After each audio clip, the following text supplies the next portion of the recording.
Hola amigas y amigos, bienvenidos a Tus Derechos Humanos en 5 minutos. Desde esta tribuna somos decididos defensores de los derechos humanos de la comunidad LGTBI.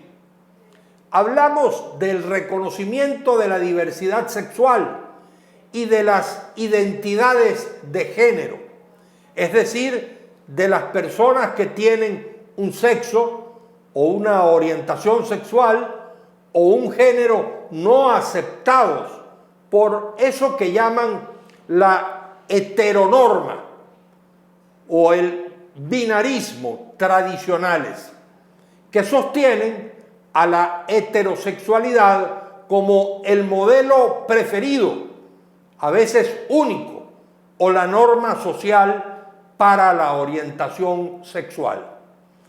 Asume la heteronorma con su visión estrecha, estrechísima de la condición humana que es tan diversa, al binarismo de género, es decir, que solo hay dos géneros distintos y opuestos, y que las relaciones sexuales y matrimoniales son más adecuadas entre personas de sexo opuesto.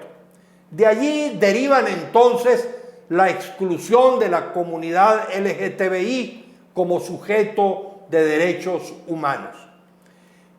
El planteo de los derechos y la dignidad humana de las personas que se definen como lesbianas, gays, bisexuales o transexuales es el resultado de la revolución cultural, incluyendo la revolución sexual, que se produjo en el mundo en los 60 y en los 70, la más importante revolución del siglo XX y de la cual, puedo decirlo con mucho orgullo, yo formé parte y soy hijo.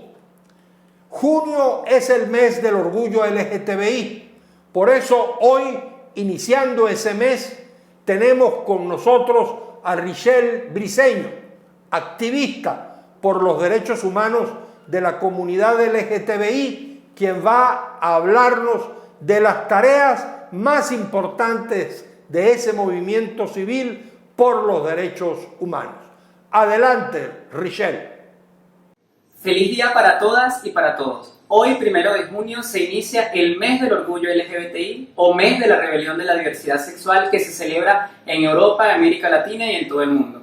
Importante agradecer al doctor Enrique Ochoa Antís, que me ha permitido este espacio para conectar el tema de los derechos humanos con la población LGBTI. ¿Cómo se conectan? ¿Es realmente derechos LGBTI o derechos humanos de la población LGBTI? Para responder a la pregunta, primero hay que analizar e indagar en la historia. El contexto histórico que marca el antes y el después de la lucha de la población LGBTI en el mundo. Es así que debemos ir atrás y enfocarnos en Estados Unidos. 28 de junio del año 1969, los sucesos de Stonewall. Hay que entender que existía una población LGBTI que era considerada todas gay, no había esta distinción entre lesbianas, bisexuales, gays y trans, que estaba sometida a la humillación, al escarnio público, a la discriminación.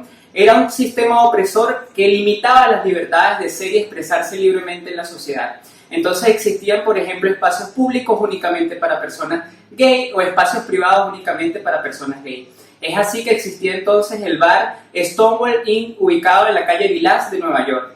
En ese lugar se generaron unas protestas a causa del sistema opresor que, digamos, oprimía a quienes formaban parte de la población LGBTI. Estas personas se rebelaron ante ese sistema de manera violenta y fue una protesta que duró aproximadamente 6 días. Una protesta en la cual hubo enfrentamiento con la policía, con los distintos cuerpos de seguridad del Estado, pero que generó el despertar de una conciencia de la población LGBTI por la defensa y el reconocimiento de sus propios derechos, que a final de cuentas la libertad de ser, la vida privada, la intimidad, son derechos humanos. Entonces, el despertar de la conciencia de la población LGBTI estuvo acompañada del despertar de la conciencia del resto de la sociedad estadounidense y hoy día, pues, del resto de la sociedad mundial. Ahora, el 28 de junio se celebra la Marcha del Orgullo LGBTI en decenas de países. Es un acto simbólico donde todas las personas salimos a las calles a expresar nuestro orgullo por lo que somos, pero además exigiendo el reconocimiento, exigiendo inclusión, exigiendo respeto a los derechos humanos y, por supuesto, exigiendo la no discriminación por motivos de orientación sexual, identidad y expresión de género. Pero, ¿cuáles son los derechos humanos que reclama la población LGBTI? Enfoquémonos en la Declaración Universal de los Derechos Humanos, que tiene más de 70 años de haber sido proclamados y también fueron ratificados por la República Bolivariana de Venezuela. Su artículo 1 reza: todos los seres humanos nacen libres e iguales en dignidad y derechos. ¿Esto qué significa? Pues bien, que la población LGBTI, bajo este artículo, debería gozar exactamente de los mismos derechos que goza el resto de la sociedad heterosexual o el resto de las parejas heterosexuales. Por ejemplo, el matrimonio civil igualitario. El matrimonio es una institución que le da cobertura a las parejas que deciden unirse y que además protege a la familia en caso de que ellas la conformen.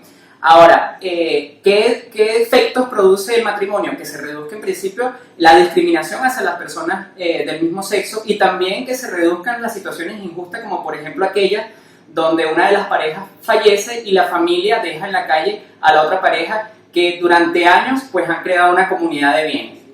Ahora, ¿el derecho al matrimonio civil igualitario es el único derecho humano que las personas LGBTI están demandando? No, son múltiples los derechos. Por ejemplo, la protección del Estado a las familias homoparentales, es decir, aquellas familias que han sido conformadas por personas del mismo sexo, donde hay niños y niñas que el Estado no les garantiza exactamente la misma protección que le garantiza a los niños y niñas nacidas en familias tradicionales. Entonces, estos niños y estas niñas se encuentran en situación de desventaja y en situación de discriminación respecto a los demás niños de la sociedad heterosexual. Pero vamos también a otro derecho, el derecho a la identidad. El derecho a la identidad de las personas trans. Las personas trans se les impone una identidad y una documentación legal que no las define y que no corresponde con su modo de ser, estar, existir y sentir en la sociedad, pero que además vulnera el acceso a los derechos en condiciones de igualdad, como por ejemplo el derecho a la salud, el derecho al trabajo, el derecho a la educación, y son situaciones de discriminación que perjudican el libre desenvolvimiento de su personalidad. Aún así, también hay otros derechos, como por ejemplo el derecho al honor, a la intimidad, a la vida privada, a la integridad moral, honor y reputación, que digamos de una otra manera que están vulnerados por la discriminación como tal, pero también por los delitos de odio y violencia que se cometen en contra de la población LGBTI por motivos de orientación sexual, identidad y expresión de género. Entonces, el llamado es a la conciencia, a reconocernos como seres humanos iguales y dignos, pero sobre todo a luchar por un mundo más justo, más inclusivo y más respetuoso.